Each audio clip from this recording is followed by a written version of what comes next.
മുസ്ലിം അല്ലാത്ത എല്ലാവരും കാഫിറാണോ? ഒരിക്കലും അങ്ങനെ പറയാൻ സാധ്യമല്ല, അല്ലേ? നമുക്കിടയിൽ ജീവിച്ചുകൊണ്ടിരിക്കുന്ന ആളുകൾക്ക് പിന്നെ എന്താണ്, അയാൾ നമ്മുടെ അയൽവാസിയാണ്, നാട്ടുകാരനാണ്, കേരളീയനാണ്, ഇന്ത്യക്കാരനാണ്, ഇങ്ങനെയൊക്കെ വിളിക്കാൻ പറ്റുള്ളൂ. എപ്പോഴാണ് ഒരാളെ സത്യനിഷേധി എന്ന് വിളിക്കാൻ പറ്റുക? അയാൾക്ക് സത്യം ബോധ്യപ്പെട്ടു, എല്ലാം മനസ്സിലായി, എന്നിട്ട് ഒടുവിൽ അയാൾ പറയാണ് സംഗതിയൊക്കെ ഓക്കെയാണ്, ഇത് തന്നെയാണ് ബുദ്ധിപരമായിട്ട് ചിന്താപരമായിട്ടൊക്കെ ശരി, ഇത് തന്നെയാണെന്ന് എനിക്ക് മനസ്സിലായിട്ടുണ്ട്, പക്ഷെ ഞാൻ ഇത് അംഗീകരിക്കുന്നില്ല. എൻ്റെ ലൈഫിൽ ഞാൻ ഇത് സ്വീകരിക്കാൻ സന്നദ്ധനല്ല എന്നൊരാൾ പറയുമ്പോൾ അയാളുടെ അകത്ത് സത്യമുണ്ട്, പക്ഷെ അയാൾ പുറമേ അത് മറച്ചു വെക്കുന്നു എന്നല്ലേ?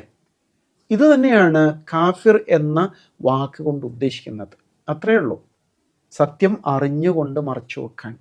ഇപ്പോൾ നമുക്കിടയിൽ ജീവിക്കുന്ന ആളുകളെ നമുക്കങ്ങനെ വിളിക്കാൻ പറ്റുമോ? അങ്ങനെ സാധിക്കണമെങ്കിൽ നമ്മൾ അവർക്ക് ആദ്യം സത്യം പറഞ്ഞു കൊടുക്കണം, അല്ലേ?